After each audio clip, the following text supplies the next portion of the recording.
Hello there.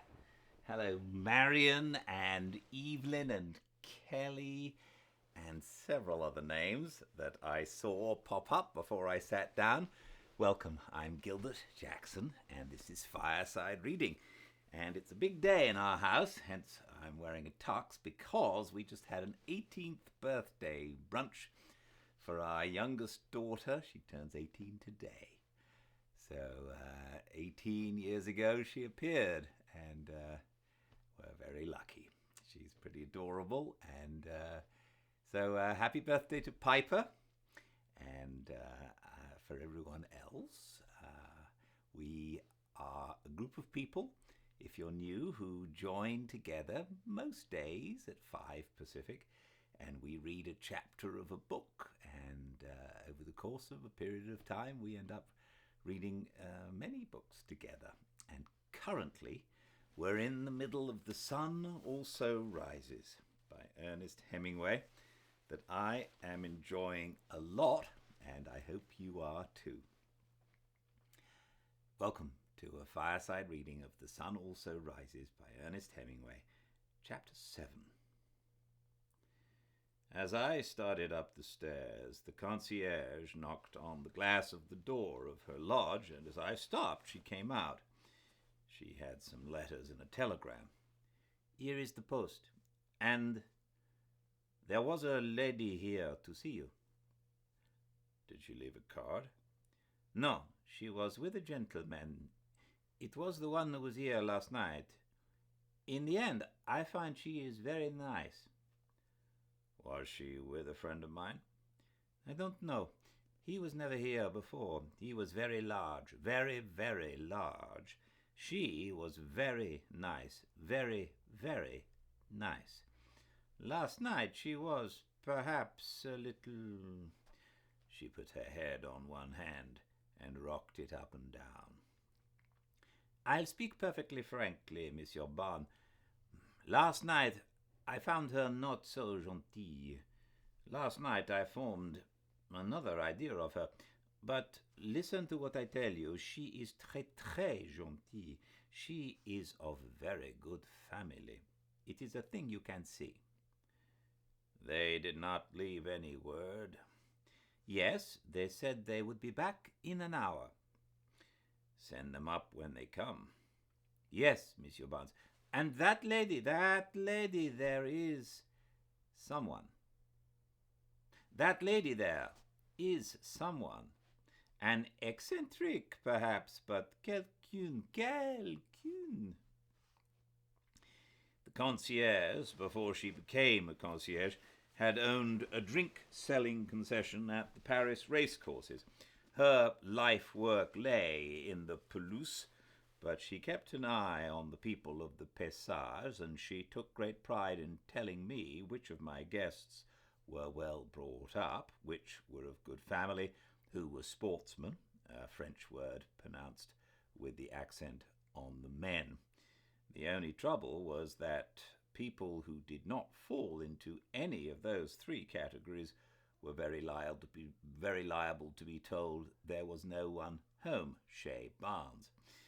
One of my friends, an extremely underfed-looking painter, who was obviously to Madame Duzinel neither well brought up, of good family, nor a sportsman, wrote me a letter asking if I could get him a pass to get by the concierge so he could come up and see me occasionally in the evenings. I went up to the flat wondering what Brett had done to the concierge. The wire was a cable from Bill Gorton saying he was arriving on the France. I put the mail on the table, went back to the bedroom, undressed, and had a shower. I was rubbing down when I heard the doorbell pull. I put on a bathrobe and slippers and went to the door. It was Brett. Back of her was the Count. He was holding a great bunch of roses. "Hello, darling," said Brett. "Aren't you going to let us in?" "Come in. I was just bathing." "Aren't you the fortunate man bathing?" "Only a shower. Sit down, Count Mippipopoulos. What will you drink?" I don't know whether you like flowers, sir, the Count said, but I took the liberty of just bringing these roses. Here, give them to me. Brett took them. Get me some water in this, Jake. I filled the big earthenware jug with water in the kitchen, and Brett put the roses in it and placed them in the centre of the dining room table. I say, we have had a day. You don't remember anything about a date with me at the Crillon? No, did we have one? I must have been blind. You were quite drunk, my friend, said the Count. Wasn't I, though? And the Count's been a brick, absolutely. You've got hell's own drag with the concierge now. I ought to have gave her 200 francs. Don't be a damned fool. His, she said, and nodded at the Count. I thought we ought to give her a little something for last night. It was very late. He's wonderful, Brett said. He remembers everything that's happened. So do you, my dear? Fancy, said Brett. Who'd want to? I say, Jake, do we get a drink? You get it while I go in and dress. You know where it is. Rather. While I dressed, I heard Brett put down glasses and then a siphon and then heard them talking. I dressed slowly, sitting on the bed. I felt tired and pretty rotten. Brett came in the room, a glass in her hand, and sat on the bed. What's the matter, darling? Do you feel rocky? She kissed me coolly on the forehead. Oh, Brett, I love you so much. Darling, she said. Then, do you want me to send him away? No, he's nice. I'll send him away. No, don't. Yes, I'll send him away. You can't just like that. Can't I, though? You stay here. He's mad about me, I tell you. She was gone out of the room. I lay face down on the bed. I was having a bad time. I heard them talking, but I didn't listen. Brett came in and sat on the bed. Poor old darling. She stroked my head. What did you say to him? I was lying with my face away from her. I didn't want to see her. Send him for champagne. He loves to go for champagne.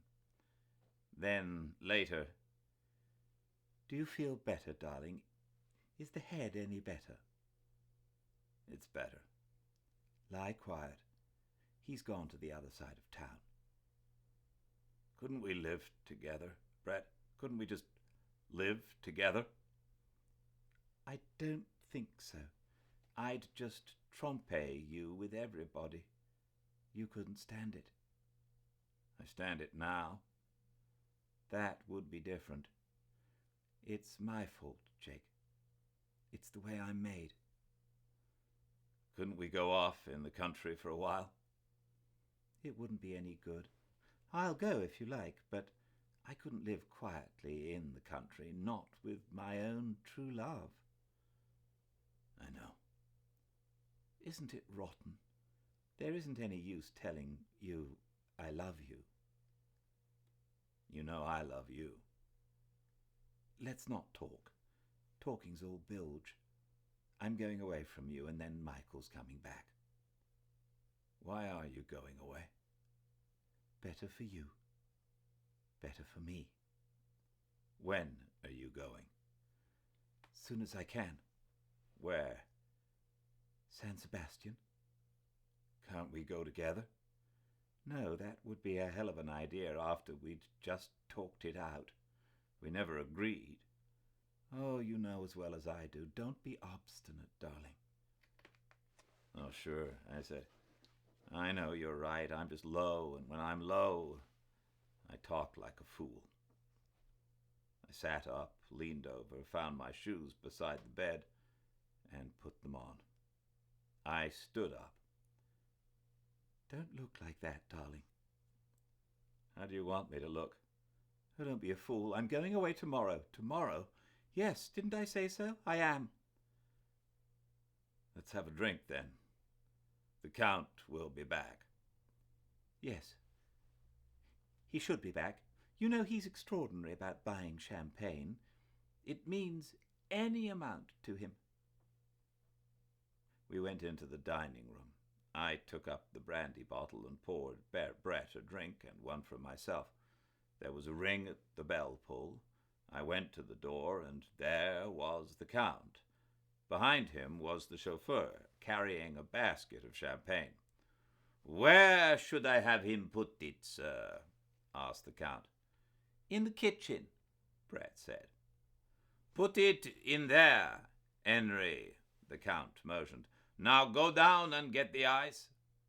He stood looking after the basket inside the kitchen door.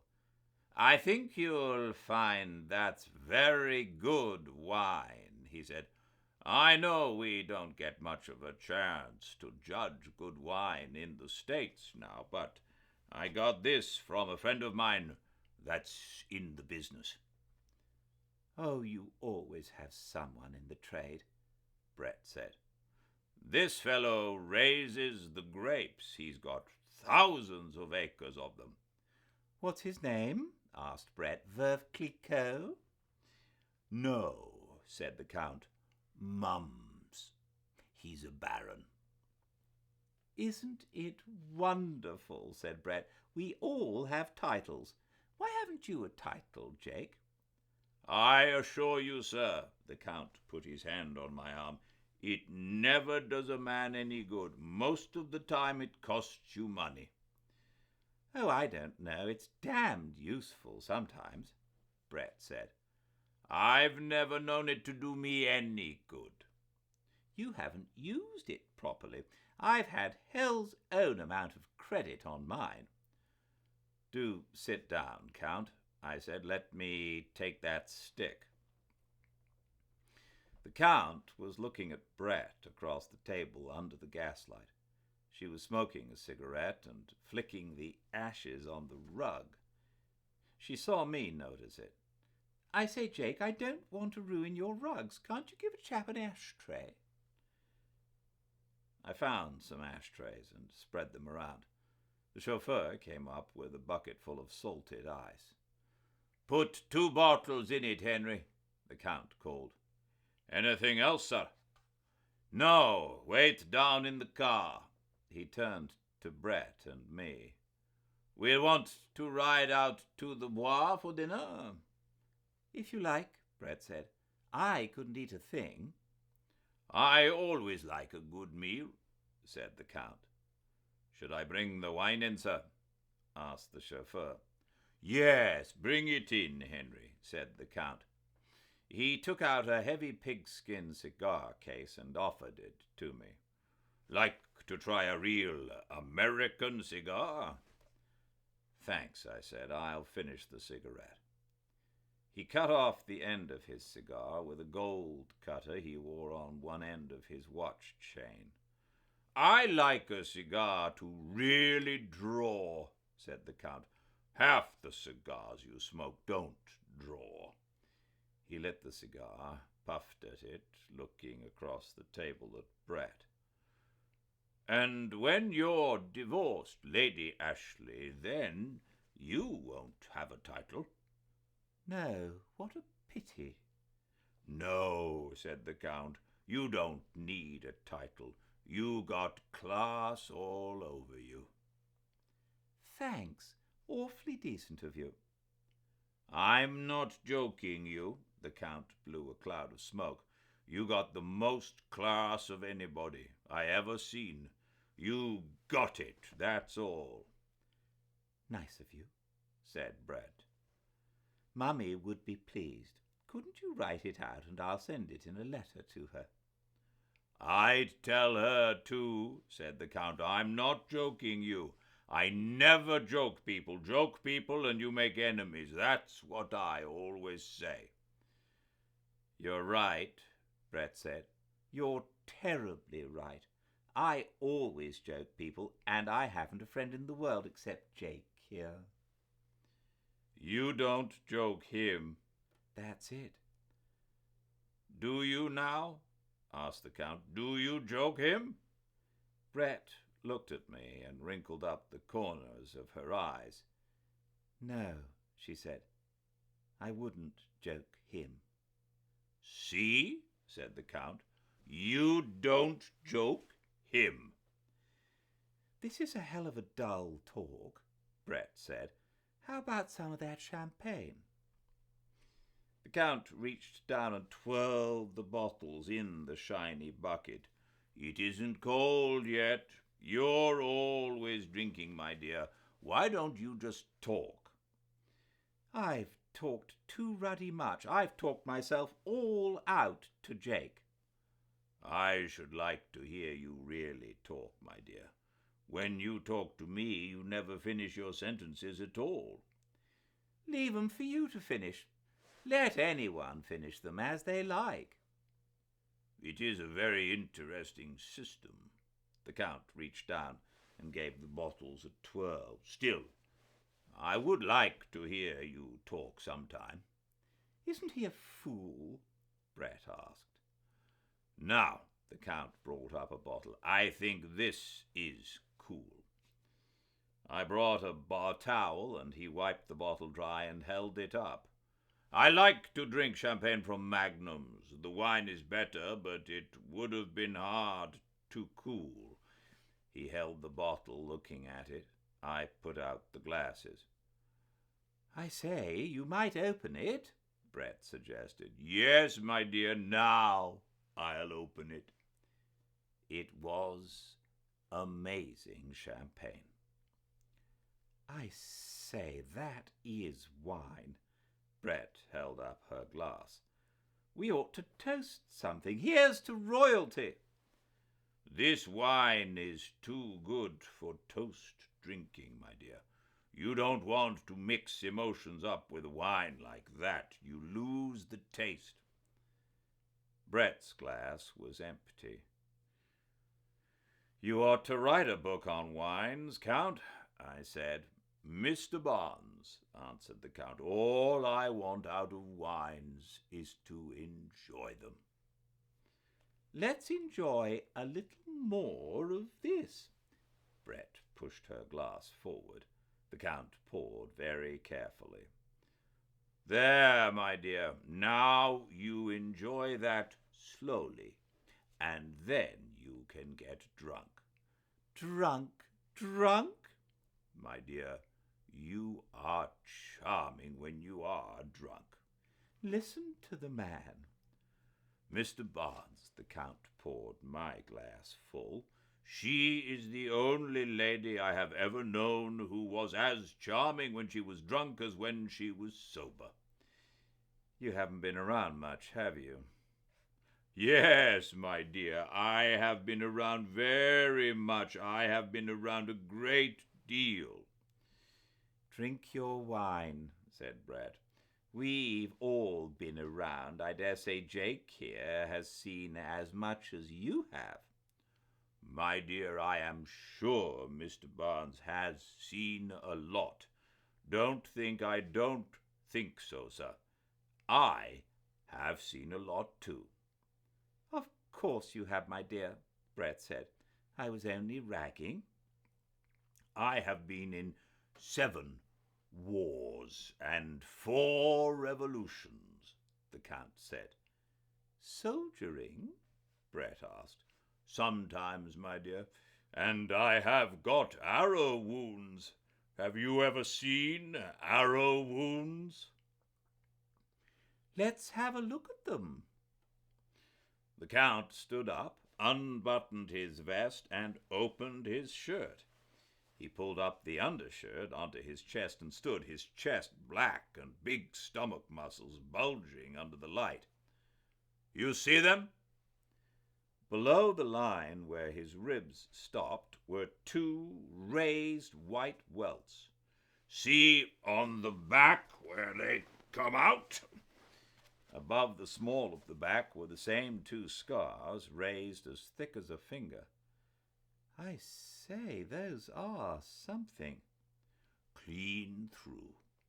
The The Count was tucking in his shirt. "Where did you get those?" I asked. "In Abyssinia, when I was 21 years old." "What were you doing?" asked Brett. "Were you in the army?" "I was on a business trip, my dear." "I told you he was one of us, didn't I?" Brett turned to me. "I love you, Count. You're a darling." "You make me very happy, my dear, but it isn't true." "Don't be an ass." "You see, Mr. Barnes, it is because I have lived very much that I now can enjoy everything so well. Don't you find it like that?" "Yes, absolutely." "I know," said the Count. "That is the secret. You must get to know the values." "Doesn't anything ever happen to your values?" Brett asked. "No, not any more." "Never fall in love?" "Always," said the Count. "I am always in love." "What does that do to your values?" That, too, has got a place in my values. "You haven't any values. You're dead, that's all." No, my dear, you're not right. I'm not dead at all. We drank 3 bottles of the champagne, and the Count left the basket in my kitchen. We dined at a restaurant in the Bois. It was a good dinner. Food had an excellent place in the Count's values. So did wine. The Count was in fine form during the meal, so was Brett. It was a good party. "Where would you like to go?" asked the Count after dinner. We were the only people left in the restaurant. The 2 waiters were standing over against the door. They wanted to go home. "We might go up on the hill," Brett said. "Haven't we had a splendid party?" The Count was beaming. He was very happy. "You are very nice people," he said. He was smoking a cigar again. "Why don't you get married, you two?" "We want to lead our own lives," I said. "We have our careers," Brett said. "Come on, let's get out of this." "Have another brandy," the Count said. "Get it on the hill." "No, have it here where it is quiet." "You and your quiet," said Brett. "What is it men feel about quiet?" "We like it," said the Count. "Like you like noise, my dear." "All right," said Brett. "Let's have one." "Sommelier," the Count called. "Yes, sir." "What is the oldest brandy you have?"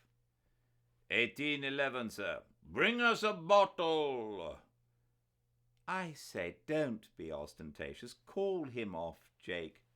"Listen, my dear, I get more value for my money in old brandy than in any other antiquities." "Got many antiquities?" "I got a house full." Finally, we went up to Montmartre. Inside Zelly's it was crowded, smoky, and noisy. The music hit you as you went in. Brett and I danced. It was so crowded we could barely move. The drummer waved at Brett. We were caught in the jam, dancing in one place in front of him. "How are you?" "Great." "That's good." He was all teeth and lips. "He's a great friend of mine," Brett said. "Damn good drummer." The music stopped, and we started toward the table where the Count sat. Then the music started again, and we danced. I looked at the Count. He was sitting at the table smoking a cigar. The music stopped again. "Let's go over." Brett started toward the table. The music started, and again we danced, tight in the crowd. "You are a rotten dancer, Jake. Michael's the best dancer I know." He's splendid. He's got his points. I like him, I said. I'm damned fond of him. I'm going to marry him, Brett said. Funny, I haven't thought about him for a week. Don't you write him? Not I. Never write letters. I'll bet he writes to you.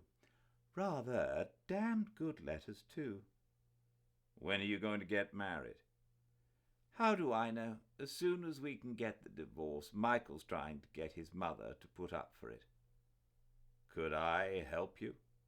Don't be an ass. Michael's people have loads of money. The music stopped. We walked over to the table. The Count stood up. Very nice, he said. You looked very, very nice. Don't you dance, Count? I asked. No, I'm too old. Oh, come off it, Brett said. My dear, I would do it if I would enjoy it. I enjoy to watch you dance. Splendid, Brett said. I'll dance again for you sometime. I say, what about your little friend Zizi? Let me tell you, I support that boy, but I don't want to have him around. He is rather hard. You know, I think that boy's got a future, but personally, I don't want him around. Jake's rather the same way. He gives me the willies. Well, the Count shrugged his shoulders. About his future you can never tell. Anyhow, his father was a great friend of my father. Come on, let's dance, Brett said. We danced. It was crowded and close. Oh, darling, Brett said, I'm so miserable. I had that feeling of going through something that has all happened before. You were happy a minute ago. The drummer shouted, You can't two-time! It's all gone. What's the matter? I don't know, I just feel terribly. Blank. The drummer chanted, then turned to his sticks. Want to go? I had the feeling, as in a nightmare, of it all being something repeated, something I had been through, and that now I must go through again. Blank. The drummer sang softly. Let's go, said Brett. You don't mind. Blank. The drummer shouted and grinned at Brett. All right, I said. We got out from the crowd. Brett went to the dressing room. Brett wants to go, I said to the Count. He nodded. Does she? That's fine. You take the car. I'm going to stay here for a while, Mr. Barnes. We shook hands. It was a wonderful time, I said. I wish you'd let me get this. I took a note out of my pocket. Mr. Barnes, don't be ridiculous, the Count said. Brett came over with her wrap on. She kissed the Count and put her hand on his shoulder to keep him from standing up. As we went out the door, I looked back, and there were 3 girls at his table. We got into the big car. Brett gave the chauffeur the address of her house. No, don't come up, she said at the hotel. She had rung and the door was unlatched. Really? No, please. Good night, Brett, I said. I'm sorry you feel rotten. Good night, Jake.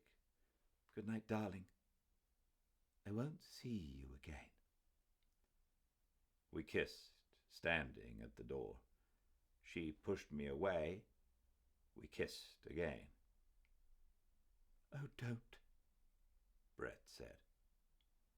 She turned quickly and went into the hotel. The chauffeur drove me around to my flat. I I gave him 20 francs, and he touched his cap and said, "Good night, sir," and drove off. I rang the bell, the door opened, and I went upstairs and went to bed.